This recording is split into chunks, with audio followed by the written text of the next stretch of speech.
In this training, we'll be covering operator responsibilities for the display controller. The display controller operator has final control of what content is shown on your video display. This operator may switch between live video coming from a live video source to live stats, or a combination of both known as an overlay. So what does the show controller operator do before and during an event? Prior to a game, they will start up the system, they'll verify connection to the VLink 1500 and the display, they'll set up scripting pages to switch between stats and video, they'll even create content if needed from the content studio. They'll also create stat frame layouts for displaying game stats. During the game, they'll switch between live video systems and stats on the display.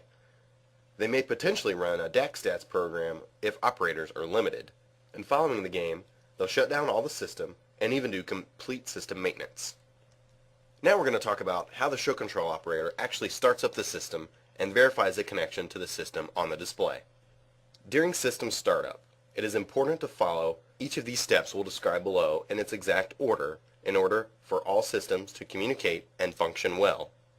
Note, if these steps are not followed in order every time, components may appear to fail. First off, we want to turn power on to our display, very first. On first time power up, we want to make sure our UPS unit in our rack is plugged in and the battery cable is connected. This will power up our rack. Power up this UPS unit each time the rack will be used. Next, we'll power up our VIP 4060 unit. Wait 2 to 3 minutes for all this software to initiate. Once it does, we'll power up our DMP 8000 unit, and again, we'll wait a couple of minutes for all of this software to initiate. After that, we'll power up our TriCaster. Once the TriCaster is booted up, we'll power up our show control system HP Touch Smart Computer. Once the HP Touch Smart Computer is open the Display Studio program and verify content appears on the entire display, as well as your live video. This graphic shows how the show control computer connects to the display if your system is configured only for one video input. From the show control computer, you're connected via a router to the DMP 8000 player and to the VIP 4060. The DMP 8000 connects to the VIP 4060 with a DVI cable. Then the VIP 4060 sends a signal to the display via fiber. Now this graphic shows how the show control computer connects to the display if your system is configured for 4 video inputs.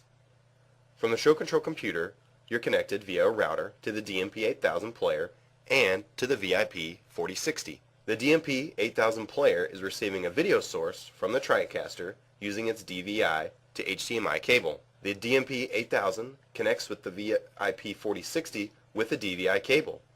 The VIP 4060 sends signal to the display via fiber. Now let's talk about shutdown procedures.